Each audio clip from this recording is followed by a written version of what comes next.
আমার কাছে এক প্যাকেট পেন্সিল ছিল।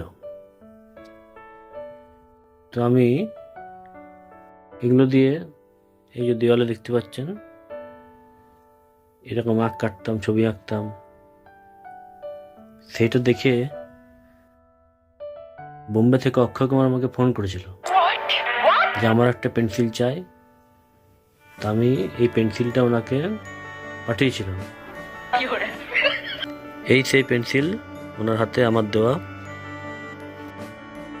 এরপর আমাকে উনি ওনার বাড়িতে আবার দেয়ালে আঁক কেটে আমাকে ছবিগুলো পাঠিয়েছেন। ওই ছবিগুলো আপনাদের দেখাচ্ছি। উনি আবার এই ছবিগুলো এঁকেছেন একই পেন্সিল দিয়ে। তো আপনাদের যদি কারোর পেন্সিল লাগে বলবেন, আমার কাছে ভর্তি প্যাকেট পেন্সিল আছে, আমি দিতে পারি। ছবি তুলে আপনার আঁকা ছবি আমাকে পাঠাবেন। ধন্যবাদ ভিডিওটি দেখার জন্য। ভালো থাকবেন।